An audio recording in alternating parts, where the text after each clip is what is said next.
শেখ হাসিনার ধানমন্ডির 32 নম্বর বাড়ি, যেখানে বঙ্গবন্ধুর স্মৃতি বিজড়িত, সেই বাড়িটা ভেঙে তছনছ করে দেয়া হলো, বাড়িটা গুড়িয়ে দেয়া হলো। যারা এতদিন সংসদে বলতো বঙ্গবন্ধুর হত্যার পরে রাজপথে দাঁড়িয়েছে, প্রতিবাদ করেছে, ওই বাড়িটা ভেঙে সমান করে দেয়া হয়ে গেল। এই বাংলাদেশে এত আওয়ামী লীগ, এত ছাত্রলীগ, এত যুবলীগ, এত ওলামা লীগ, একটা লীগেরও ওখানে পাওয়া যায় নাই। বলেন ঠিক কিনা? তার মানে খেয়েছে যতদিন, গেয়েছে ততদিন, পেয়েছে যতদিন, গেয়েছে ততদিন, নিয়েছে যতদিন, গেয়েছে ততদিন। আর যখন দেখেছে আর খাওয়া হবে না, আর পাওয়া হবে না, তখন সিদ্ধান্ত নিয়েছে ও হাসিনা আর গাওয়া হবে নারী। ঠিক না বেঠে? এটা উদাহরণ দেওয়ার জন্য বললাম। তার মানে শেখ হাসিনা যতদিন দিতে পেরেছে ততদিন নেতা কর্মীরা এরে ফাটাইছে, ওরে মেরেছে, ওর নামে মামলা দিয়েছে, এরে জেলে ভরেছে, ওর রিমান্ডে নিয়েছে, এরে ধরে আনতে বললে বেঁধে নিয়ে চলে এসেছে, কাউকে কলার ধরতে বললে মাথা ফাটাই দিয়েছে। ঠিক না বেটে? কিন্তু যখন শেখ হাসিনার দিতে পারছে না, দাদার দেশে চলে গেল, নিজের কি হবে তাও জানে না, তখন নেতা কর্মীরা বলল বাই বাই টাই টাই, আমাদের আর খবর নাই। ঠিক না বেঠে? এত দেশ প্রেমিক, এত বঙ্গবন্ধু প্রেমিক, জাতির পিতা বলে যাকে স্বীকার করে, স্বাধীনতার মহান স্থপতি, তার বাড়ি ভাঙা হলো, এমনকি প্রতিটা জেলায় জেলায় তার স্থাপনাগুলো ভাঙা হলো না। একজন আওয়ামী লীগ, যুবলীগ, ছাত্রলীগ পাওয়া গেল না। তার মানে তারা কিন্তু অন্তর দিয়ে ভালোবাসে না। এটা হলো খাওয়া ভালোবাসা। কি ভালোবাসা? খাওয়া ভালোবাসা, পাওয়া ভালোবাসা। লিকচার দেবে, একদম ধরি বারোয় টানা করি ফেলবেন যে তুই ধানমন্ডিতে যেহেতু 32 নম্বর রক্ষা করতে চাস নাই, চার দোকানে তোর কোনো লিকচার চলবে না। ঠিক না বেঠে? চায়ের দোকানে লিকচার দিবা, রাস্তায় লিকচার দিবা, মাঠে যেয়ে লিকচার দিবা, খেলা হবে। তোমাদের এই খেলা আর হবে না। তোমরা ধানমন্ডি রক্ষা করতে পারো নাই, মূর্তিগুলো রক্ষা করতে পারো নাই, বঙ্গবন্ধুর ভাস্কর্য রক্ষা করতে পারো নাই, শেখ হাসিনার বিদেশ যাওয়ার ঠেকাতে পারো নাই, এই দেশ ছেড়ে চলে যেতে হয়েছে, ওবায়দুল কাদেরের বাড়ি রক্ষা করতে পারো নাই, আমির হোসেন আমুর বাড়ি রক্ষা করতে পারো নাই, আওয়ামী লীগের অন্তত শতখানিক নেতা কর্মীর বাড়ি ভাঙচুর করা হয়েছে, রক্ষা করতে পারো নাই। আর চার দোকানে বসে বললো যে খেলা হবে, চার দোকানে কথা বলতে পারবো না। ঠিক না বেঠিক? বলতে হইলে ধানমন্ডি 32 নম্বরে আসতে হবে। তুমি কত বড় দেশপ্রেমিক, কত বড় বঙ্গবন্ধুর লোক, সেটা ধানমন্ডি আসতে হবে। ঠিক না বেঠিক? আমাদের মসজিদে যদি কেউ হামলা করে, মুসলমানেরা বসে থাকবে নাকি? আমাদের রাসূলকে যদি কেউ গালি দেয়, বসে থাকবে নাকি? আমাদের জাতির পিতা ইব্রাহিমকে যদি কেউ অপমান করতে চায়, কোন মুসলমান বসে থাকবে নাকি? না, থাকবে না। যদি আমাদের নবীর অপমান, যদি কোরআনের অপমান, আল্লাহ ও তার রাসূলের অপমান, কাবার অপমান যদি করে, তাইলে আমরা যেমন মানব না। ওগো আমার আওয়ামী লীগের ভাইয়েরা, তোমাদের বলি, বঙ্গবন্ধুর স্মৃতি বিজড়িত বাড়ি ধানমন্ডি 32 নম্বর এমন করে ভাঙা হলো, গোটা বাংলাদেশে এত আওয়ামী লীগ। শেখ হাসিনা বলেছিল সত্যি কথা যে আমার বাবার গুলি করে মেরে ফেলা হলো, এত আওয়ামী লীগের নেতা কর্মী একজনও কেন ওখানে গেল না? আবার আজকে সেই বাড়িটা সমান করা হলো, একজনও কেন গেল না? তার মানে হলো খাওয়া ছাড়া গাওয়া হবে না। ঠিক না বেঠে? খাওয়া ছাড়া গাওয়া হবে না। সুতরাং খাই যারা, গাই তারা, এই জাতীয় লোক চলবে না। আল্লাহর পথের পথিক যারা, তারা খাইলেও গায়, না খাইলেও গায়। ঠিক না বেঠিক? আল্লাহর পথের পথিক যারা। আপনারা এখানে এই দিনের বেলায় অনেকগুলো হুজুর দুপুর থেকে ওয়াজ করতেছে না? আমি তো এসে তাও কিছু মানুষ পাইছি, আগের বক্তা তো ফাঁকা মাঠে গোল দিচ্ছিল। ঠিক না বেঠিক? তো এই যে ফাঁকা মাঠে গোল দিয়া, তার মানে ও গোল দিচ্ছিল কে জন্য? আল্লাহর জন্য। কার জন্য? মানে কেউ না শুনলেও এখানে ফেরেশতা আছে না নেই? কেউ না শুনলেও আল্লাহ তো শুনছেন। আমল নামায় সওয়াব, এই সময়টা খারাপ কাজে ব্যয় না করে ভালো কাজে ব্যয় করছি। আল্লাহ আমাদের এই ভালো কাজটাকে কবুল করুন। বলেন আমিন। ইয়া আইয়ুহাল্লাযীনা আমানু সাল্লু আলাইহি ওয়া সাল্লিমু তাসলিমা। আল্লাহুম্মা সাল্লি আলা সাইয়্যিদিনা মাওলানা মুহাম্মদ ওয়া আলা আলি সাইয়্যিদিনা নবীর নামে দুরূদ শরীফ পড়িবে যে জন তার জন্য যে হারাম হবে জাহান্নামের আগুন আল্লাহুম্মা সাল্লি আলা সাইয়্যিদিনা মাওলানা মুহাম্মদ ওয়া আলা আলি সাইয়্যিদিনা লা ইলাহা ইল্লাল্লাহ লা ইলাহা ইল্লাল্লাহ লা ইলাহা লা ইলাহা ইল্লাল্লাহ মুহাম্মাদুর রাসূলুল্লাহ সুবহানাল্লাহ walhamdulillah la ilaha subhanallah walhamdulillah la ilaha subhanallah walhamdulillah la ilaha illallah মুহাম্মাদুর রাসূলুল্লাহ সাল্লাল্লাহু আপন আপন বলিস কারে কেউ তো আপন হয় না আপন আপন বলিস কারে কেউ তো আপন হয় না স্বার্থ ছাড়া এই ভুবনে আপন তো কেউ রয় না স্বার্থ ছাড়া এই ভুবনে আপন তো কেউ রয় না আপন আপন বলিস কারে কেউ তো আপন হয় না আপন আপন বলিস কারে কেউ তো আপন হয় না স্বার্থ ছাড়া এই ভুবনে আপন তো কেউ রয় না স্বার্থ ছাড়া এই ভুবনে আপন তো কেউ রয় না চোখ বুজিয়া ভাবর মন কে তোর আপন জন ভালোবাসা পাওয়ার জন্য আছে কি কারণ চোখ বুজিয়া ভাবো মানুষ কে তোমার আপন জন ভালোবাসা পাওয়ার জন্য আছে কি কারণ চোখের আড়াল হলে দেখিস চোখের আড়াল হয়ে দেখিস তোর কথা কেউ কই না স্বার্থ ছাড়া এই ভুবনে আপন তো কেউ রয় না স্বার্থ ছাড়া এই ভুবনে আপন তো কেউ রয় না কার জন্যে তোর ভালোবাসা টাকা ঘরের বাড়ি মরার পরে কবরেতে রাখবে তাড়াতাড়ি কার জন্যে এই ভালোবাসা টাকা ঘরের বাড়ি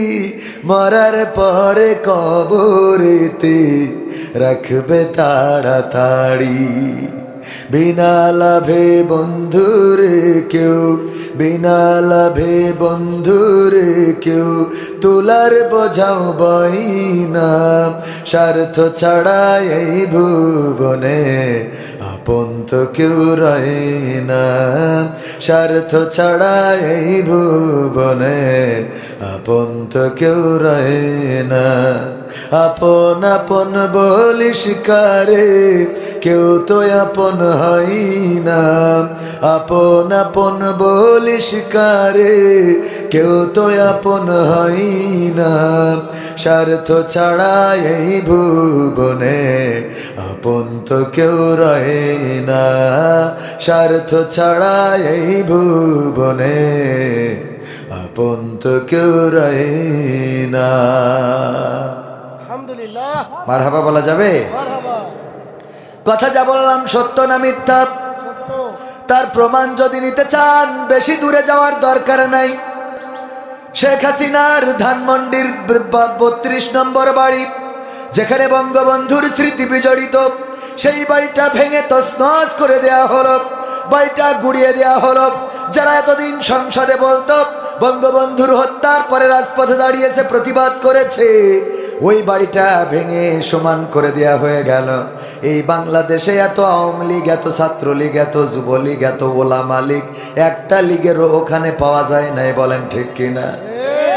তার মানে খেয়েছে যতদিন, গেয়েছে ততদিন, পেয়েছে যতদিন, গেয়েছে ততদিন, নিয়েছে যতদিন, গেয়েছে ততদিন।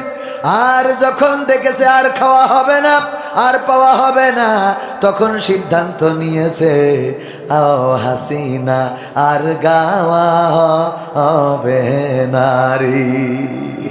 ঠিক না বেঠে? এটা উদাহরণ দেওয়ার জন্য বললাম। তার মানে শেখ হাসিনা যতদিন দিতে পেরেছে ততদিন নেতা কর্মীরা এরে ফাটাইছে, ওরে মেরেছে, ওর নামে মামলা দিয়েছে, এরে জেলে ভরেছে, ওর রিমান্ডে নিয়েছে, এরে ধরে আনতে বললে বেঁধে নিয়ে চলে এসেছে, কাউকে কলার ধরতে বললে মাথা ফাটাই দিয়েছে। ঠিক না বেটে? কিন্তু যখন শেখ হাসিনা আর দিতে পারছে না, দাদার দেশে চলে গেল, নিজের কি হবে তাও জানে না, তখন নেতা কর্মীরা বলল বাই বাই টাই টাই, আমাদের আর খবর নাই। ঠিক না বেঠে? এত দেশ প্রেমিক, এত বঙ্গবন্ধু প্রেমিক, জাতির পিতা বলে যাকে স্বীকার করে, স্বাধীনতার মহান স্থপতি, তার বাড়ি ভাঙা হলো।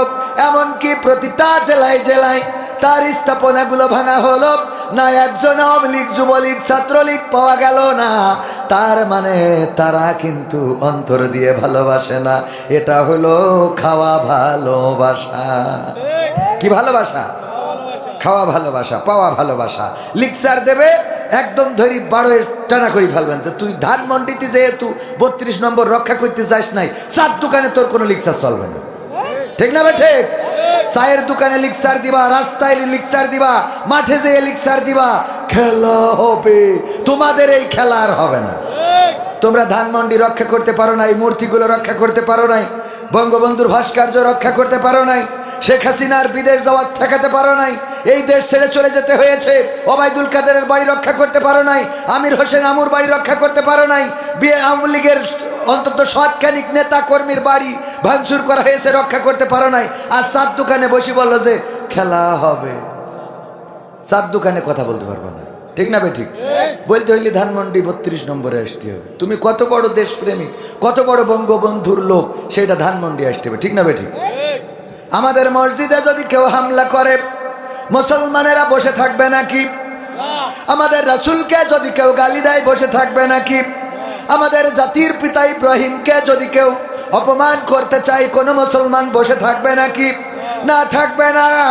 যদি আমাদের নবীর অপমান, যদি কোরআনের অপমান, আল্লাহ ও তার রাসূলের অপমান, কাবার অপমান যদি করে, তাইলে আমরা যেমন মানব না। ওগো আমার আওয়ামী লীগের ভাইয়েরা, তোমাদের বলি, বঙ্গবন্ধুর স্মৃতি বিজড়িত বাড়ি ধানমন্ডি 32 নম্বর এমন করে ভাঙা হলো, গোটা বাংলাদেশে এত আওয়ামী লীগ। শেখ হাসিনা বলেছিল সত্যি কথা যে আমার বাবার গুলি করে মেরে ফেলা হলো, এত আওয়ামী লীগের নেতা কর্মী একজনও কেন ওখানে গেল না? আবার আজকে সেই বাড়িটা সমান করা হলো, একজনও কেন গেল না? তার মানে হলো খাওয়া ছাড়া গাওয়া হবে না। ঠিক না বেঠে? খাওয়া ছাড়া গাওয়া হবে না। সুতরাং খাই যারা, গাই তারা, এই জাতীয় লোক চলবে না। আল্লাহর পথের পথিক যারা, তারা খাইলেও গায়, না খাইলেও গায়। ঠিক না বেঠিক? আল্লাহর পথের পথিক যারা। আপনারা এখানে এই দিনের বেলায় অনেকগুলো হুজুর দুপুর থেকে ওয়াজ করতেছে না? আমি তো এসে তাও কিছু মানুষ পাইছি, আগের বক্তা তো ফাঁকা মাঠে গোল দিচ্ছিল। ঠিক না বেঠিক? তো এই যে ফাঁকা মাঠে গোল দিয়া, তার মানে ও গোল দিচ্ছিল কে জন্য? আল্লাহর জন্য। কার জন্য? মানে কেউ না শুনলেও এখানে ফেরেশতা আছে না নেই? কেউ না শুনলেও আল্লাহ তো শুনছেন। আমল নামায় সওয়াব, এই সময়টা খারাপ কাজে ব্যয় না করে ভালো কাজে ব্যয় করছি। আল্লাহ আমাদের এই ভালো কাজটাকে কবুল করুন, বলেন আমিন। সম্মানিত ভাইয়েরা, চতুর্থ বার্ষিক তাফসিরুল কোরআন মাহফিল রানিয়ালী মাছের পাড়া, চৌগাছা, যশোর। আয়োজক আমার প্রিয় ভাই, সার্বিক তত্ত্বাবধান এবং সহযোগিতায় যিনি আবু বকর সিদ্দিক ফিরোজি। আমি স্নেহ করি অনেক, যদিও আমার সাথে তার বাদাবাদি আছে, তো আমি মহব্বত করি। আল্লাহ আমাদের ভাইকে হায়াতে তৈয়বা নসিব করুন, বলেন আমিন। আমরা এলাকার হুজুর, তো মাঝে মাঝে একটু গুতাগুতি কিলাকিলি না থাকলে কি হয়? হুজুরদের মধ্যে মত পার্থক্য, একে অপরের পিছনে বলা, এগুলো যদিও গুনার কাজ, তারপরেও এগুলো আমাদের চিরাচরিত নিয়ম। আল্লাহ যেন আমাদের এটা থেকে মুক্ত রাখেন, বলেন আমিন। আল্লাহ রাব্বুল আলামিন যদি কাউকে ইজ্জত দিতে চান, পৃথিবীর সব মানুষ যদি হিংসা করে, কাজ হবে? আজকে আসার পথেও আমার ক্যামেরা পার্সনদের বলছিলাম যে রাজনীতির শেষ কথা বলে কিছু নেই, আছে? রাজনীতির শেষ কথা বলে কিছু নেই। যদি বলেন ভাঙাভাঙি যে রাজনীতি হচ্ছে, এটাকে আমি কোন দৃষ্টিকোণ থেকে দেখি? আমি ব্যক্তিগতভাবে এগুলোকে মনে করি যে এটা না করা উচিত, না করা উচিত। তবে হ্যাঁ, তারা যা করেছে তা শুধু ধানমন্ডির বাড়ি কেন, তাদের যে 16 বছরের জুলুম নির্যাতন, এটার প্রায়শ্চিত্ত করতে 32 বছর তাদের রাজনীতি থেকে দূরে থাকা দরকার, ঠিক না বেঠিক? এবং আমি ইতিপূর্বেও এই 32 ভাঙার আগেও বলেছি যে আপনারা 16টা বছর আমাদের নির্যাতন করলেন, জুলুম করলেন, অন্তত 16টা মাস চুপ থাকেন, ঠিক না বেঠিক? অন্তত 16টা মাস একটু ধৈর্য ধরার দরকার আছে না? নেই? গায়ে যদি গু মাখে তাইলে কাদা একটু বেশি করে মাখতে হয়, ঠিক না বেঠিক? যাতে করে পায়খানার গন্ধটা ঢেকে যায়, দূরে সরে যায়। তো যেহেতু হাতে অনেক রক্ত, প্রথমে ক্ষমতায় যে পিলখানার দেশ প্রেমিক সেনা প্রধানদের 57 জন সেনা অফিসারের রক্ত হাতে আছে না নেই? ছাত্র জনতার রক্ত, জামাতে ইসলামীর শীর্ষস্থানীয় নেতৃবৃন্দের রক্ত, আল্লামা দেলোয়ার হোসাইন সাইদির মতো মানুষের রক্ত, সেই সাথে বিএনপির নেতাকর্মী, ছাত্র শিবির এবং অন্যান্য যারা, এমনকি নিজ দলের যারা সমালোচক ছিল তাদেরও রক্ত আছে না নাই? আওয়ামী লীগের চট্টগ্রামে একজনকে গুলি করা হলো, ফোনে তার স্ত্রী সন্তান ফোনে লাইনে ছিল, নাম কি যেন তার ভুলে গেছি, তাকে গুলি করে ক্রাশ দেওয়া হলো। এভাবে নিজের দলের লোকও যারা সমালোচনা করেছে তাদেরকেও রাখা হয় নাই। ছাত্র জনতার রক্ত, এত রক্ত, উন্নয়ন দিয়েছেন এটা ঠিক আছে। আমার বাংলাদেশের ভাইদের কাছে যদি বলি, এখানে যারা আছেন, স্ত্রীর সব দিলেন, সব, এমন কোনো কিছু নাই যে বাকি রেখেছেন, কিন্তু রাতের হক আদায় করতে পারেন না, ওই বউ থাকবে? তো এত সুখ দিয়ে তো লাভ নাই, জনগণের স্বাধীনতা দেওয়ার দরকার আছে না? আপনি তো রাতের হক আদায় করতে পারেন না। জনগণের কথা বলার স্বাধীনতা ছিল না, চলার স্বাধীনতা ছিল না, মানুষের স্বাধীনভাবে মত প্রকাশের স্বাধীনতা ছিল না। এই জন্যে এই দেশের মানুষ পদ্মা সেতু ভুলে গেছে, মেট্রো রেল ভুলে গেছে, টানেল ভুলে গেছে, এক্সপ্রেসওয়ে ভুলে গেছে, এক্সভিক্টিক না কি যেন কি একটা রাস্তা বানাইছে, সেই সব ভুলে বলেছে যে এই নেত্রী চলবে না, ঠিক না ভাই? ঠিক। কারণ আপনি সব দিতে পেরেছেন কিন্তু স্ত্রীর হক আদায় করতে পারেন না। কথা কি সহজে বুঝাই দিলাম আর কি ভাইরা আমার? তো এই জন্যে এই স্বাধীনতা, এই যে কাজগুলো তারা করেছে, তাদের অন্তত 16টা মাস চুপ থাকা দরকার ছিল, যে 16টা মাস আমরা চুপ থাকি, তারপরে যা হবে। এই মুহূর্তে নেত্রীর লাইভে আসার দরকারটা কি? আর লাইভে এসে ওই একই ক্যাসেট প্লেয়ার, চেতনা, স্বাধীনতা, আব্বা এই দেশ দিয়েছে, বঙ্গবন্ধু আইসিল বলে এই দেশ হয়েছে, না হলে এই দেশ হইতো না। দেশ বানানোর মালিককে স্বাধীনতার ভাষণ দিলে চলে গেল পাকিস্তানে, আর দেশ স্বাধীন হওয়ার পরে বাড়ি আসলো, সেই দেশ দিয়ে গেল, এটাও মানতে হয়। আর জিয়াউর রহমান সম্মুখ সমরে লড়াই করে সংগ্রাম করে এই লোকটা রাজাকার হয়ে গেল, ঠিক না ভাই? ঠিক। স্বাধীনতা কারোর বাপদাদার পৈতৃক সম্পত্তি নয়, স্বাধীনতা বাংলাদেশের জনগণের অধিকার। এই বাংলাদেশের মানুষ 1971-এ রক্ত দিয়েছে, জীবন দিয়েছে। আমার বাবা 1971-এ পাকিস্তানিদের হাতে বন্দী পর্যন্ত হয়েছিল, বাবাকে মেরে ফেলার সিদ্ধান্ত নেওয়া হয়ে গিয়েছিল। কোনো একজন এসে আমার আব্বার ব্যাপারে রিপোর্ট করে যে না, এই লোকটা ভালো, তারপরে সেই সময়ের হানাদারেরা ছেড়ে দিয়েছে। আমি তার সন্তান, আমারে কয় রাজাকারের বাচ্চা। হ্যাঁ, সব রাজাকারের বাচ্চা। আর ওরা সব চেতনাবাজ। এমন একটা মেশিন সাকা চৌধুরী বলেছিল যে বাংলাদেশে নতুন একটা মেশিন আবিষ্কার হয়েছে, এই মেশিনের নাম হলো আওয়ামী লীগ। এর এক পাশ দিয়ে যদি রাজাকার ঢুকাই দেন, ওই পাশ দিয়ে মুক্তিযোদ্ধাই বের হয়ে যায়। ঠিক না বে ঠিক? এই মেশিন এমন, রাজাকার ঢুকলে মুক্তিযোদ্ধা হয়ে যায়। আর এই মেশিন এমন যে ওই মেশিনের মধ্যে যদি কেউ না ঢোকে, মুক্তিযোদ্ধা রাজাকার হয়ে যায়। এই কাজগুলো করেছেন, বাংলাদেশের মানুষ এগুলো ভালো চোখে দেখে নাই। সুতরাং শুধরানো দরকার, ভুল থেকে শিক্ষা নিতে হয়। বেগম জিয়াকে এক কাপড়ে বাড়ি থেকে বের করে দেওয়া হয়েছিল, হাউমাউ করে কেঁদেছিল যে জিয়াউরের স্মৃতি বিজড়িত 40টা বছর যে বাড়িতে আমি কাটিয়েছি, এই বাড়ি থেকে আমাকে এইভাবে বের করে দেওয়া হলো, কাপড় পর্যন্ত নিতে দেওয়া হয় নাই, টেনে হিসেবে বের করে দেওয়া হয়েছে। আল্লাহ রাব্বুল আলামিন ছাড় দেন কিন্তু ছেড়ে দেন না। ঠিক না বে ঠিক? বেগম জিয়াকে তো বের করে দেওয়া হয়েছিল, সে দেশের মধ্যে ছিল, কিন্তু শেখ হাসিনাকে এই দেশ থেকে আল্লাহ অন্য দেশে পাঠিয়ে দিয়েছে। আবার যদি শেখ হাসিনা বা তার দলের পরে জুলুম নির্যাতন হয় অন্যায় ভাবে, মাথায় রাখবেন এর থেকে করুণ পরিস্থিতি তাদের হতে পারে। এটা ভুলে গেলে চলবে না। জুলুম করা যাবে, তবে ন্যায় বিচার প্রতিষ্ঠিত হওয়া দরকার। অন্যায় যারা করবে তাদের অবশ্যই শাস্তির আওতায় আনতে হবে। তো আমাদের ছোট ভাই আবু বকর সিদ্দিক ফিরোজী আজকের আয়োজন করেছে, অন্তত 1.5 ডজন মনে হয় বক্তা আজকে আলোচনা করবেন। এর মধ্যে প্রধান অতিথি হিসাবে থাকার কথা জনাব ইঞ্জিনিয়ার মোহাম্মদ জসিমউদ্দিন সরকার শ্রাবণ। এছাড়া আমাদের প্রধান মেহমান থাকবেন মুহতারাম বাংলাদেশ জামাত ইসলামীর যশোর জেলা আমির অধ্যাপক গোলাম রসুল সাহেব।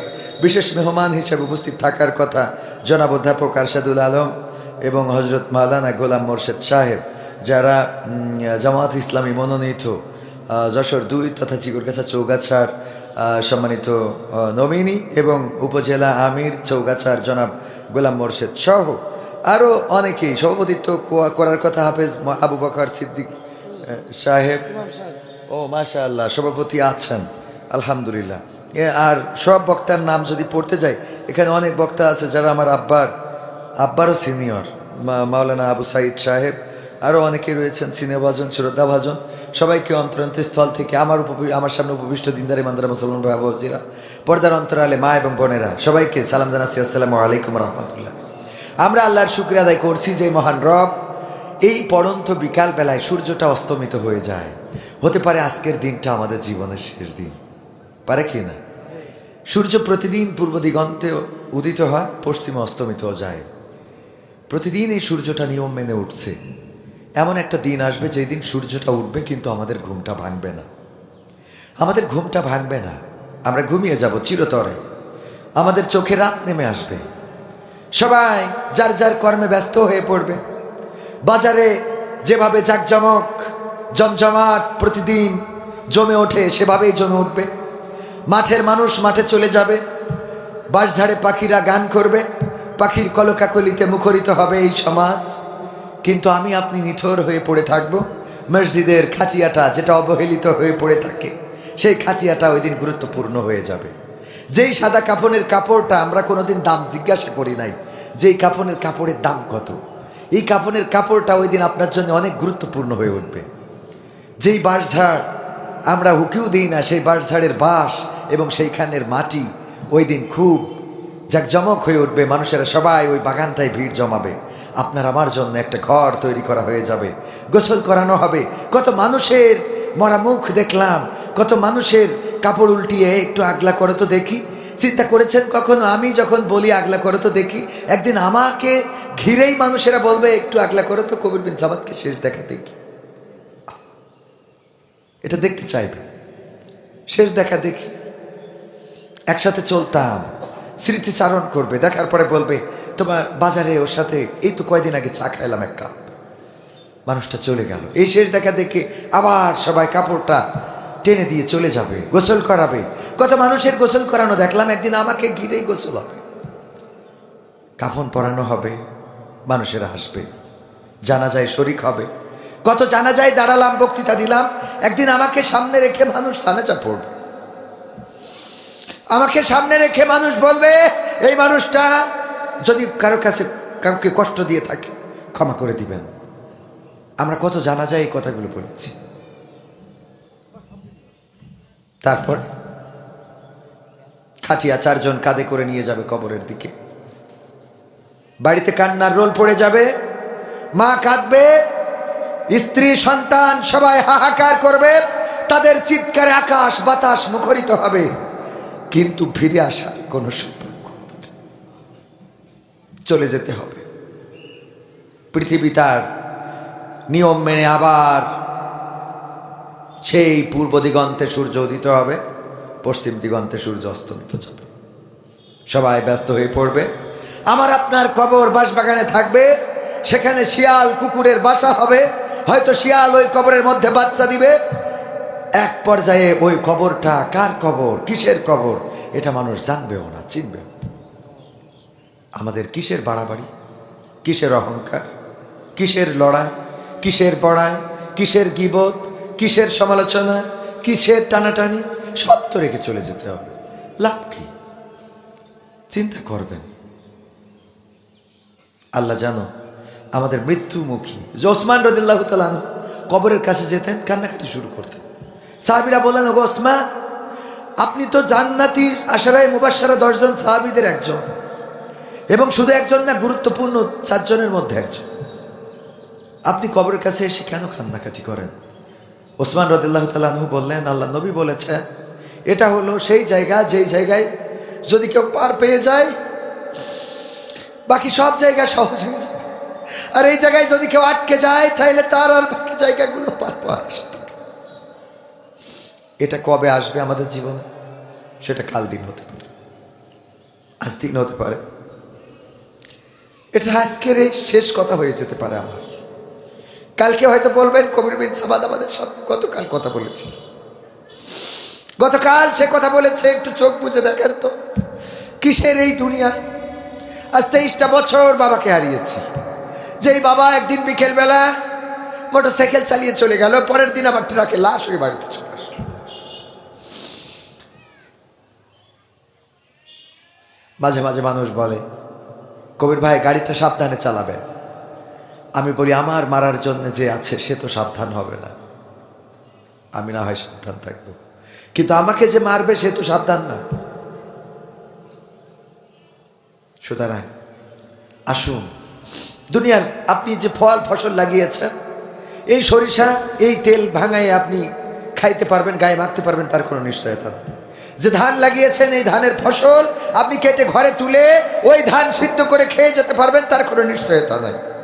আপনি যে জামাটা বানাতে দিয়েছেন দর্জির কাছে, ওই জামাটা বাড়ি এনে গায়ে দিতে পারবেন, তার কোনো নিশ্চয়তা নাই। কিন্তু আপনি যে মারা যাবেন এটার নিশ্চয়তা আছে।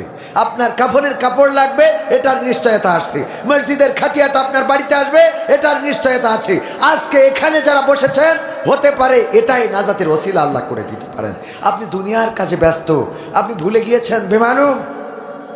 আহা, কেন ভুললেন? আল্লাহ রাব্বুল আলামিন সূরা বাকারার 28 নম্বর আয়াতে কারিমা তেলাওয়াত করেছি, সূরা নম্বর 2 আয়াত নম্বর 28। আল্লাহ রাব্বুল আলামিন বলছেন, কাইফা তাকফুরুনা বিল্লাহি ওয়া কুনতুম আমওয়াতান ফাআহইয়াকুম সুম্মা ইউমীতুকুম সুম্মা ইউহয়িকুম সুম্মা ইলাইহি তুরজাউন। ওগো আমার বান্দারা, কোন জিনিস তোমাদেরকে তোমাদের মহান রব থেকে ভুলিয়ে দিল? অথচ তোমরা ছিলে মৃত, তোমাদের কোনো জীবন ছিল না, অস্তিত্ব ছিল না। আমি আল্লাহ তোমাদের জীবন দিলাম, অস্তিত্ব দিলাম, আবার একদিন আমি তোমাদের মৃত্যু ঘটাবো, পুনরায় তোমাদের আবার পুনরুজ্জীবিত করব।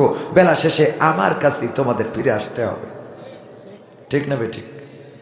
আমরা সব অস্বীকার করতে পারি। কেউ যদি চায় গোটা কোরআনের সব আয়াতকে অস্বীকার করতে পারে, কিন্তু কুল্লু নাফসিন যায়িকাতুল মাউত, প্রত্যেক প্রাণীকে মৃত্যুর স্বাদ গ্রহণ করতে হবে, এটা অস্বীকার করতে পারবে? সুযোগ আছে। রঙিনে পৃথিবী ছাড়িতে হইবে, সাধের দেহ মাটিতে খাইবে, শূন্য হবে জিন্দেগানি।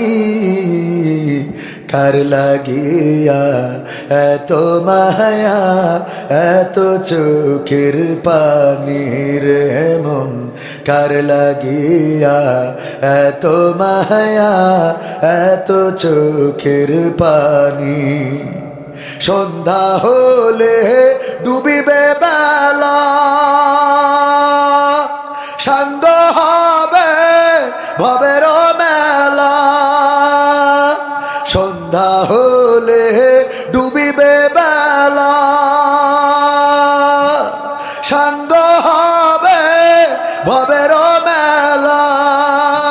কেউ বা দিবে আখেরি গোসল, কেউ বা দিবে আখেরি গোসল, কেউ বা আনবে আতর দানি। কার লাগিয়া এত মায়া এত চোখের পানি রে মন, কার লাগিয়া এত মায়া এত চোখের পানি। এত আশার বাসা তোমার, নিমিষে যে হবে চুরমার। এত আশার বাসা তোমার, নিমিষে যে হবে চুরমার। ডাকবে ছেলে বাবা বলে, ডাকবে মেয়ে মামা বলে, সাড়া তো দেবে না যে তুমি। কার লাগিয়া এত মায়া এত চোখের পানি রে মন, কার লাগিয়া এত মায়া এত চোখের পানি। রঙিনে পৃথিবী ছাড়িতে হইবে, সাধের দেহ মাটিতে খাইবে, শূন্য হবে জিন্দেগানি। কার লাগিয়া এত মায়া এত চোখের পানি রে মন, কার লাগিয়া এত মায়া এত চোখের পানি। ওহো মন, কার লাগিয়া এত মায়া এত চোখের পানি। আমার বাবা যেমন চলে গেল, বাড়ি থেকে বের হয়ে গেল, আর বাবা বলে ডাকতে পারলাম না। ডাকলাম থানার সামনে গিয়ে, লাশটা পড়ে আছে বাসড়ায়। যেই মানুষ আগের দিন আলোচনা করেছে, কোরআনের কথা শুনিয়েছে, হাদিসের কথা শুনিয়েছে, সেই মানুষ থানায় পড়ে আছে, চাদর দিয়ে লাশটা বাঁধা। টপ টপ করে রক্ত ঝরে কান থেকে, সমস্ত শরীর রক্তাক্ত। ডাক দিলাম আব্বা, আব্বা। আর কোন ডাকের সাড়া দিল না, ওই যে আর ডাক শুনলো না। চলে গেল 23টা বছর পার হয়ে গেল, বাবা বলে কাউকে ডাকা হলো না। আমার সন্তানেরা প্রতিদিন সকালে অপেক্ষায় থাকে, বাবা আসবে, কিছু নিয়ে আসবে। এমন কোন সকাল নাই যে ওদের জন্য কিছু না নিয়ে ফিরি। কিন্তু এমন একদিন আসবে যেদিন বাবা ফিরবে, কিন্তু কিছু সাথে নিয়ে ফিরবে না। যেদিন থেকে আর কিছু নেওয়া হবে না, কলিজার টুকরারা এসে কাঁদবে, বাবা একটু কথা বলো, বাবা কেন ডাক শোনো না, কেন কথা বলো না, শোনা হবে না। ওগো আমার ভাইয়েরা, আমার মা বোনেরা, পর্দার অন্তরালে যারা আছেন, আমার যুবকেরা, কিশোরেরা, তরুণেরা, মৃত্যুর কোন বয়স আছে নাকি? না, বয়স নাই। আল্লাহ বললেন, ওগো আমার বান্দারা, কাইফা তাকফুরুনা বিল্লাহি ওয়া কুনতুম আমওয়াতান ফাআহইয়াকুম সুম্মা ইউমীতুকুম সুম্মা ইউহয়ীকুম সুম্মা ইলাইহি তুরজাউন। ওগো আমার বান্দারা, কোন জিনিস তোমাদেরকে তোমাদের মহান রবকে ভুলিয়ে দিল? তোমাদের মহান রবকে অস্বীকার করতে শিখিয়ে দিল। আমরা অস্বীকার করি না। আল্লাহকে যদি রব মানতাম, তাইলে মসজিদে আমাদের সম্পর্ক থাকতো না? মসজিদের সাথে কি সম্পর্ক আছে? চায়ের দোকানে লোক কম না বেশি? মসজিদে লোক কম না বেশি? মসজিদে কম, অথচ মুয়াজ্জিন প্রতিদিন 5 বার করে বলে, আসো নামাজের দিকে, আসো কল্যাণের দিকে। না, এই কথাটা পছন্দ হয় না। অথচ চায়ের দোকানদার কোনোদিন সে একটা মাইক লাগালো না, কাউকে ডাকলো না, আসো চা খেয়ে যাও, আসো চা খেয়ে যাও, আসো চা খেয়ে যাও। পানি খাওয়ার থেকে চা খাওয়া উত্তম বলেছি কোনোদিন? না, চায়ের দোকানদার খালি দোকানটা খুলেছে আর টেলিভিশনের ভলিউমটা অন করেছে। লোকের অভাব কি হয়েছে? অথচ মসজিদের মুয়াজ্জিন এত ডাকে, আসো কল্যাণের দিকে, আসো সালাতের দিকে, ঘুম থেকে নামাজ উত্তম, আর আমরা কম্বলটা আরো টেনে নিই। বলেন ঠিক না বেটে? নামাজ আমাদেরকে টানে না, মসজিদ টানে না, মাদ্রাসা টানে না, দাড়িওয়ালা টুপিওয়ালা ভালো লাগে না, ইসলামী আন্দোলন ভালো লাগে না, কোরআন পড়া ভালো লাগে না। কত কিতাব পড়লাম, কত গান জানি, কিন্তু সূরা ফাতিহা ধরলে বলে হুজুর সূরা ফাতিহা তো মুখস্থ নেই, কুলু শুরু হবে। আছে না নাই? সূরা ফাতিহাটাও সহি শুদ্ধ ভাবে, আমারই অবস্থা খারাপ, আপনাদের কথা কি বলবো, আমারই তো অবস্থা, আমি তো ভালো পারি। একবার খুলনায় অন্ধ মাদ্রাসা, হাফেজিয়া মাদ্রাসা, সেখানে যে পাগড়ি দিলাম, 4-5 অন্ধ কোরআনের হাফেজ হয়েছে। ওদের পাগড়ি পরাতে যেয়ে নিজেকে এত অপরাধী মনে হলো। আসলে ওরা অন্ধ না, অন্ধ আমরা। কি জবাব দেব রবের কাছে? যে অন্ধরা কোরআন মুখস্থ করেছে আর আমরা চোখালা হয়ে সেই কোরআনের একটা সূরা ভালো করে মুখস্থ নাই, কি জবাব দেব? একজন অন্ধ কোরআনের হাফেজ হয়, একজন অন্ধ আলেম হয়, একজন অন্ধ বক্তা হয়, একজন অন্ধ আলোচক হয়, একজন অন্ধ আল্লাহর পথে চলে, আর আপনি চোখালা হয়ে আল্লাহর পথের বিরোধিতা করেন। আপনি কোরআন পারেন না, আপনি নামাজ পড়েন না, উজুর ফরজ জানেন না, নামাজের আরকান আহকাম জানেন না। আপনার এই চোখ থাকার থেকে অন্ধ হওয়া ভালো ছিল। একবার দারখানাকে জিজ্ঞাসা করেছিলাম, আপনি তো অন্ধ, রাহিমাহুল্লাহ উনি ইন্তেকাল করেছেন। জিজ্ঞেস করেছিলাম, আপনি তো অন্ধ, আপনার কি কোনো আক্ষেপ আছে? বললো, আমার কোনো আক্ষেপ নেই। আল্লাহর কাছে শুধু এতটুকু বলবো, আল্লাহ চোখ দেও নাই, ভালোই করেছিলে। কারণ চোখ দিলে হয়তো চোখালা অপরাধীদের মতো বেয়াদব, বেলেহাজ, বেশরমে গুনাহগার হয়ে যেতাম। যেহেতু চোখ দেও নাই, অন্তত চোখ থেকে যে অপরাধগুলো করে সেই অপরাধগুলো থেকে তো আমি মুক্ত রেখেছি নিজেকে। আল্লাহ তোমার শুকরিয়া যে তুমি আমার চোখ দেও নাই। একজন অন্ধ সে আল্লাহ শুকরিয়া আদায় করতেছে, আল্লাহ তোমার শুকরিয়া যে তুমি আমাকে চোখ দাও নাই। তো ও চোখ নাই, ও তো বেঁচে গেছে, আমাদের তো চোখ আছে, আমরা কি করে বাঁচবো? আল্লাহ বলবে যে তোরে তো চোখ দিয়েছিলাম, এই চোখ দিয়ে কোনোদিন কি কোরআনটা খুলে দেখেছ? বলেন, এই মাসের মধ্যে কোরআনের একটা আয়াত অর্থ সহ পড়েছেন একদিন বের করে? একজন হিন্দু মুসলমান হয়েছে, নাম দেব চৌধুরী, সাংবাদিক, ক্রীড়া সাংবাদিক দেব চৌধুরী। এই মানুষটা হিন্দু মুসলমান হয়ে সে বলতেছে যে আমার ঘরে 3টা বাংলা ভাষায় অনুবাদ করা, 3 কোম্পানির, কারণ অনুবাদ এক একজন এক একভাবে করেছে। আর আশরাফ আলী থানবী একভাবে করেছে, আবার ইসলামিক ফাউন্ডেশন আর একভাবে করেছে, আবার দেখা যাচ্ছে যে অন্য কোনো গ্রুপ আর একভাবে করেছে। তো 3টা কোরআন অর্থ অনুবাদ সহ তার হিন্দুর ভাষায় রয়েছে। আর মুসলমানের ভাষায় যে দেখেন কোরআন খুঁজলি দেখবে যে অলরেডি উইথি আর্ধেক খেয়ে গেছে আর আর্ধেক ওজনে থুই দিয়েছে। ঠিক না বেঠিক? আছে না নাই? কোরআন যদি এই সে বলা হয় যে কোরআনটা একটু বের করে নিয়ে আসেন, একটু পড়বো, বা একটু কোরআন নিয়ে আসেন দিন, দেখবেন যে এমন রুমাল ঝড়ানো, সে রুমালও ইন্দুরি খেয়ে গেছে, ময়লা, মাটি, কাদা, পানি যা আছে সব পরে। আছে না নাই? অথচ হিন্দুর বাড়ি মুসলমান হওয়ার আগেই 3টা বাংলা অনুবাদ সহ কোরআন পড়ে মুসলমান হয়েছে। আর মুসলমান কোরআন ধরেও না, পড়েও না, এর থেকে ওই হিন্দু ভালো। বেশি? আলহামদুলিল্লাহ, আল্লাহ তাদের কবুল করুন, হেদায়েত নসিব করুন, বলেন আমিন। অনেক হিন্দু আছে মুসলমানের থেকে অনেক ভালো ইসলাম জানে। আমি এক জায়গায় সালামের অর্থ কি কুমিল্লায়, সালামের অর্থ কি কুমিল্লা তিতাসে গৌরীপুর কুইজ করলাম, সালামের অর্থ কি? আমরা যে বলি আসসালামু আলাইকুম, এর অর্থ কি? মুসলমানেরা বলতে পারলো না। একজন হিন্দু বলতেছে, ভাই আমি তো হিন্দু, তাও যদি অনুমতি দেন, আমার ভিডিও আছে, ডকুমেন্টস আছে, আমার আলামিন এখানে আছে, আপনারা চাইলে আমাদের ঠিকানা টিভি এন্টারটেইনমেন্টে দেখতে পাবেন। হিন্দু বলতেছে, ভাই যদি অনুমতি দেন, আমি তো হিন্দু, তারপরে আমি বলতে চাই। হিন্দু বললো যে আসসালামু আলাইকুম অর্থ হলো আপনার উপরে আল্লাহর রহমত, আল্লাহর শান্তি বর্ষিত হোক।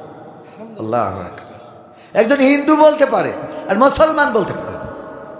এই মুসলমান হয়েছে খালি আগা কাটা মুসলমান। মুসলিম তুমি দাবি করে যাও সকাল বিকাল মুখে, মুসলিম তুমি মুসলিম কিনা বলো হাত দিয়ে বুকে। মুসলিম তুমি কোরআন হাদিস পড়তে পারো না। মুসলিম তুমি নামাজ রোজার ধার তো ধারো না। মুসলিম তুমি মুসলিম শুধু মুসলিম আছো নামে। মুসলিম তুমি কবে যে হবে প্রতিটি কাজে কামে রে, প্রতিটি কাজে কামে। মুসলিম তুমি আজান হলে মসজিদে যাও না।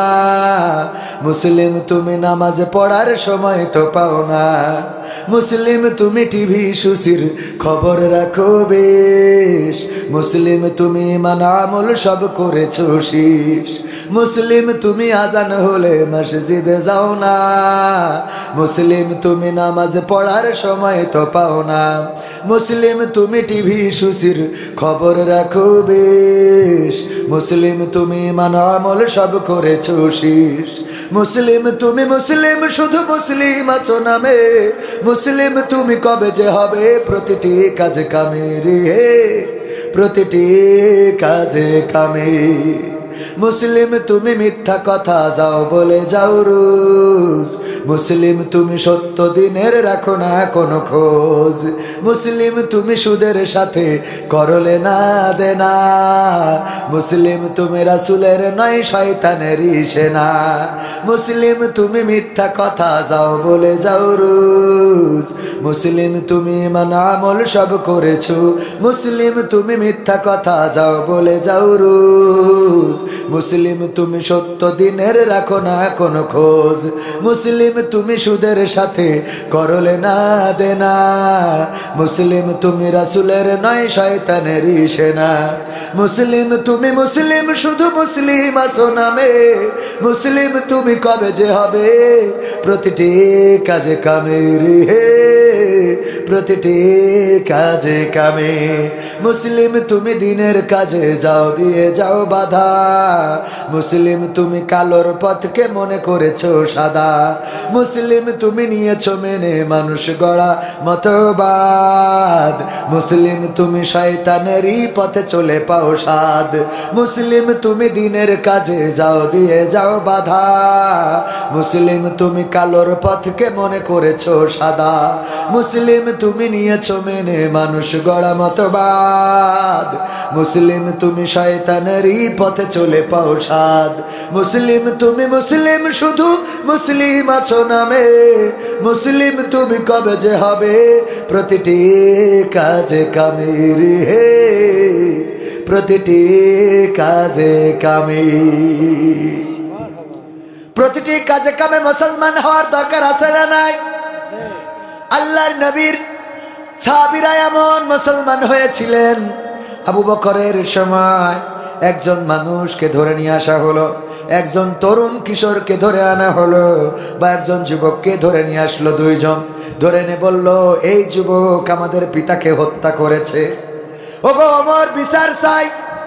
বলল ঠিক আছে, প্রমাণ যদি হয় তাইলে অবশ্যই তার কতল করা হবে, তার হত্যা করা হবে, তার উপরে কিসাস কায়েম করা হবে। প্রমাণিত হয়ে গেল। হয়ে যাওয়ার পরে ওমর রাদিয়াল্লাহু তাআলা আনহু বললেন, ঠিক আছে তাইলে তার কিসাসের হুকুম দিলাম। আর যদি তোমরা ক্ষমা করে দাও দিতে পারো, অথবা রক্তের পণ যদি নিতে চাও নিতে পারো। বলল না, ক্ষমা করবো না। আমাদের বাবাকে সে হত্যা, তারা হত্যায় ওই লোকটা, ওই ছেলেটা হত্যা করেছে। ওই ছেলেটা কি করে হত্যা করেছে? বাড়ি তার এরিয়ার মধ্যে, তার সীমানার মধ্যে একটা উট ঢুকে পড়েছিল। উটটা তার খুরমার বাগান খেয়ে ফেলছিল, বা খুরমার বাগানে আক্রমণ করেছিল। খুরমার বাগান থেকে গাছগুলো খাওয়ার জন্য চেষ্টা চালাচ্ছিল। এই জন্যে একটা পাথর ছুঁড়ে মেরেছে। সেই পাথরটা উটের গায়ে না লেগে উটের মালিক যে তার গায়ে লেগেছে, যে ওই দুইজনের পিতা ছিল। তারা দুইজনেই সন্তান এই যুবককে ধরে নিয়ে এসেছে। আনার পরে যখন কিসাস কায়েম হয়ে গেল, বলল, ওগো ওমর, আমার একটু দাবি আছে। আমার দাবিটা হলো, আমার বাড়িতে একটা ছোট ভাই আছে। আমার একটা সময় দিতে হবে, যেই সময়টার মধ্যে আমি ফিরে আসব। আমার ছোট ভাইয়ের কাছে আমি দায়িত্বগুলো বুঝে দিতে চাই। আমার পিতা নাই, মাতা নাই, সংসার দেখার মতো কেউ নাই। আমার ছোট ভাইকে দায়িত্ব বুঝে দিয়ে চলে আসব। বলল, যেতে পারো, তবে তোমার জামিন একজন হতে হবে, তোমার একজন জামিনদার হতে হবে। বলল আমার তো কেউ পরিচিত নাই, কেউ কি এমন আছে জামিনদার হবে? কেউ রাজি হয় না, রাজি হয় না। আবু যর গিফারি রাদিয়াল্লাহু তাআলা আনহু বললেন ঠিক আছে, আমি তার জামিনদার হয়ে গেলাম। বলল ঠিক আছে তাইলে আমি যাই। যাওয়ার অনুমতি দেওয়া হলো, সে চলে গেল। নির্দিষ্ট টাইমে ওই লোকটা আসতে দেরি করে ফেললো, যার উপরে কিসাস কায়েম হয়ে গেছে, কতল করা হবে, আসতে দেরি হয়ে যাচ্ছে। এদিকে হাকিম, তারপরে যারা আছে সৈন্যবাহিনী অথবা জল্লাদ, তারা সবাই প্রস্তুত, আবু যর গিফারিকে হত্যা করা হবে, কারণ সে তার জামিনদার ছিল। সবাই যখন প্রস্তুত হয়ে গেল, হঠাৎ করে ওই যুবকটা দৌড়াতে দৌড়াতে চলে আসলো। দৌড়াতে দৌড়াতে চলে এসেছে। আসার পরে বলল আমার ছোট ভাইকে বুঝিয়ে দিয়ে আসতে একটু দেরি হয়ে গেল, গোস্তাকি মাফ করবেন, ক্ষমা করে দিবেন। ওমর রাদিয়াল্লাহু তাআলা আনহু অবাক হয়ে গেল, গো যুবক, তোমার পিছনে তো কাউকে লাগিয়ে দেওয়া হয় নাই, তোমার পিছনে কোনো সৈন্যবাহিনী যায় নাই, তুমি যদি চাইতে না আসতে পারতে তোমার বদলে আবু যরকে কতল করা হতো, কেন তুমি চলে আসলে? ওই যুবক বলল আমি এসেছি এই জন্য, আমি একজন মুসলমান, আমি মুসলমান, আমার জন্যে অপর ভাই শহীদ হয়ে, অপর ভাই নিহত হয়ে যাবে, অপর ভাইয়ের জীবন দিতে হবে, এটা হতে পারে না, এই জন্যে আমি ফিরে এসেছি। আবু যর গিফারিকে জিজ্ঞাসা করা হলো, আবু যর গিফারি, এই যুবকটা যদি না আসতো তোমার উপরে কিসাস কায়েম করা হতো, তুমি কেন দায়িত্ব নিলে ওই যুবকের না চেনার পরেও? আবু যর গিফারি বলল যেন কেউ পরকালের ময়দানে এই কথা না বলতে পারে আমি মুসলমান বিপদে পড়েছিলাম, সহযোগিতা চেয়েছিলাম, কোনো মুসলমান আমার সহযোগিতায় এগিয়ে আসে নাই, এই জন্যে আমি আবু যর, আমি দায়িত্ব নিয়েছি মুসলমান হিসাবে, আমার দায়িত্ব এবং কর্তব্য ছিল অপর মুসলমানের সহযোগিতা করা। এই কথা বলার পরে যখন কিসাস কায়েম করা হবে, যাদের পিতাকে হত্যা করেছে ওই দুইজন ভাই বলল, যারা ইসলামের সম্মান রেখে, মুসলমানের সম্মান রেখে, একজন মুসলমান কেউ যেন না বলতে পারে একজন মুসলমান পালিয়েছে, আর অপর মুসলমান যেন বিপদে না পড়ে, এই চিন্তা করে যেহেতু সে ফিরে এসেছে, আর একজন মুসলমান চিন্তা করলো কেউ যেন না বলে যে মুসলমান ভাই বিপদে পড়েছে, কেউ সহযোগিতায় আসে নাই, তার জন্যে যেহেতু দায়িত্ব নিয়েছি আমরা দুই ভাই মুসলমান হিসাবে আল্লাহর ওয়াস্তে তাদেরকে ক্ষমা করে দিলাম, আমি যেন পরকালের ময়দানে বলতে পারি আমার মুসলমান ভাই আমার পিতাকে হত্যা করার পরেও মুসলমান হয়ে ক্ষমা করে দিয়েছি, মুসলমান হয়ে ক্ষমা করে দিয়েছি। ভাইরা, এমন মুসলমান হতে হবে। আমরা কি মুসলমান হয়েছি যে মুসলমান অন্যের কি করে বাস দেয়া যায়, অন্যের কি করে ক্ষতি করা যায়, অন্যের কি করে নিচে নামানো যায়, আলোচনা সমালোচনা, গীবত, পরনিন্দা, পরচর্চা, এক জায়গায় চার হুজুর হইলে আল্লাহ মাফ করো, ফেরেশতারা কয় তোদের আমল নামায় আজকে আমাদের নেককার ফেরেশতা চুপ থাকে, এই ডারে লিখতে হয়, কয় আমি লিখবো অথচ ও লেখে, ঠিক না বেঠিক? এক জায়গায় হইলে কত আলোচনা, কত সমালোচনা, পিছু টান দেয় যারা, পিছিয়ে পড়ে নিজেরা তার, ঠিক না বেঠিক? কার রেজাল্ট ভালো দেখবেন, ভালো ছাত্রটা না কারোর সাথে গল্প করে, না কারো কথা কানে তোলে, কারো কথা কানে তোলে না, এই জন্যেই ভালো ছাত্রটা এক রোল হয়, A+ পায়। আর যারা সমালোচনা করে উনি ওনার স্যার একটু ভালো চোখে দেখে, এই করে তাই করে, ওনার প্রাইভেট মাস্টার ভালো, ইত্যাদি ইত্যাদি ইত্যাদি, এই সমালোচনা করতে করতে ওরা আরও পিছিয়ে যায়। এই সময়টুকু সমালোচনা করে যদি একটু বই পড়তো তাও তো একটা প্রশ্ন মুখস্থ হতো, ঠিক না বেঠিক? আমরা এই কাজগুলো করব না ভাইয়ের আমার। এখানে অনেক আলেম আসবে, আলেমদের মধ্যে অনেক পরিচিত আলেম আছে, এই আলেমগুলোকে সংশোধনী দেওয়ার যোগ্যতা আমার নাই, তবে আমি বলবো যে আলেমরা এইভাবে ভ্রাতৃত্ব বন্ধনে আবদ্ধ হতে হবে। একজন আরেকজনকে ভালো করতে না পারেন, খারাপ করার তো দরকার নেই, ঠিক না বেঠিক? একজন মানুষের ভালো করতে না পারেন, ক্ষতি করেন, আপনি উপকার না করেন, আপনার হাত আপনার অনিষ্ট থেকে যেন অপর ভাই, শুধু মুসলমান না, আপনার হিন্দুরাও পরকালের ময়দানে আপনার প্রতিবেশী যদি হিন্দু হয়, তার হক আদায়ে যদি আপনি ব্যর্থ হন, এর জন্য জবাবদিহিতা করা লাগবে। এখানে যেহেতু অনেক হিন্দু আছেন, ইসলাম এমন নয় যে হিন্দুদের মেরে পিটিয়ে ইসলামে ঢুকাইতে, ইসলাম আদর্শ দিয়ে বিজিত হয়েছে। খান জাহান আলী রহমাতুল্লাহ আলাইহি তিনি যখন এসেছিলেন বাগেরহাটে, আসার পরে হিন্দু অধ্যুষিত অঞ্চল ছিল, সেখানে এসে তাঁবু গাড়লেন, নামাজে দাঁড়ালেন, তারপরে কি করলেন, ওখানে মসজিদ বিনির্মাণ করলেন। ওখানকার মানুষের পানির অভাব ছিল, উনি দিঘি খনন করলেন। আজও প্রমাণ আছে না নাই? এই দিঘি খনন করে উনি বলেন নাই যে এই দিঘি থেকে মুসলমানরা পানি নিবে, কোনো হিন্দু নিবে না, বরং দিঘি খনন করে বললেন এই অঞ্চলের জনগণের জন্য এই দিঘি। এবং তখন সেখানে কিন্তু শুধু হিন্দু ছিল, তার মানে দিঘি খননই হয়েছিল হিন্দুদের জন্য। আর হিন্দুদের জন্য দিঘি খনন করার পরে দেখলো যে ইসলাম এত সুন্দর একটা ধর্ম, যারা আজান দিলে এক কাতারে দাঁড়ায়, একজন বলে রুকু করো, সবাই রুকু করে, একজন বলে সিজদায় চলো, সবাই সিজদায় যায়। এরা এত মিল মহব্বত, কোনো সাদা নেই, কালো নেই, লম্বা নেই, খাটো নেই, সবাই এক কাতারে দাঁড়িয়ে গেছে। কেউ নেতা নেই, কর্মী নেই, কেউ চেয়ারম্যান নেই, তার পিএস নেই, কেউ মন্ত্রী নেই, তার প্রজা নেই, কেউ রাজা প্রজা, এসব কোনো ভেদাভেদ নেই, সবাই এক কাতারে দাঁড়ানো। কত সুন্দর ধর্ম এটা। এবং তারা আমাদের জন্য পানির ব্যবস্থা করে দিল। এই আদর্শ দেখে হিন্দুরা ইসলামের মধ্যে আসলো। আমাদের মধ্যে যেটা একবার বেগম জিয়া একজন নেতাকে দায়িত্ব দিয়েছিল যে আপনি আলেমদের সাথে সলা পরামর্শ করেন, করে তাদেরকে ঐক্যবদ্ধ করার চেষ্টা করেন। আমরা আলেমদের সাথে একটু আলোচনা করতে চাই, তাদেরকে ঐক্যবদ্ধ করব। এইটা বলার পরে উনি সব আলেমদের সাথে আলোচনা করলেন। করার পরে উনি যে অ্যান্সারটা দিয়েছিল শোনাবো আপনাদের, শোনাবো। সেই অ্যান্সারটা ছিল যে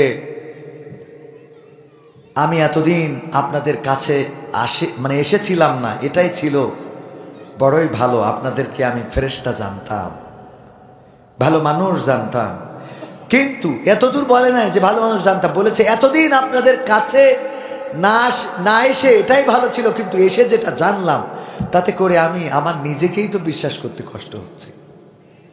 বোঝেন? সবাই জানে যে আবু বকর ফিরোজি সাহেব উনি কবির বিন সামাদের খুব কাছের লোক। উনার বললো যে কবির বিন সামাদের একটু আরে এর দাওয়াত দেবেন, হ্যাঁ কি ইসলাম জানে নাকি? তো যতদিন ওর সাথে না বলিল ততদিন তো ভালো ছিল, যে সে জানে যে এই দুটো খুব কাছের মানুষ, ঠিক না বেটি? যখনই বললো যে কবির বিন সামাদের এনে দিতে হবে, এইডারে দিয়ে কি থাকবে, হ্যাঁ তো নাটক করে বেড়ায়, তো কমেডিয়ান। তো এতদিন জানতো যে এই দুইজন কি খুব কাছের লোক, যখন জেনে গেল হাই হাই, ঠিক না বেঠিক? সুতরাং আমাদের মুখটা আমরা বন্ধ রাখি। আমরা আল্লাহর জন্য হলেও, আমি শিখাচ্ছি ভাই গীবত করা যাবে না, আমি আবার যে গীবত শুরু করে দিচ্ছি। আল্লাহ আমাদের হেদায়েত নসিব করুন। ওয়া মা তাওফিকি ইল্লা বিল্লাহ। আসসালামু আলাইকুম ওয়া রাহমাতুল্লাহ।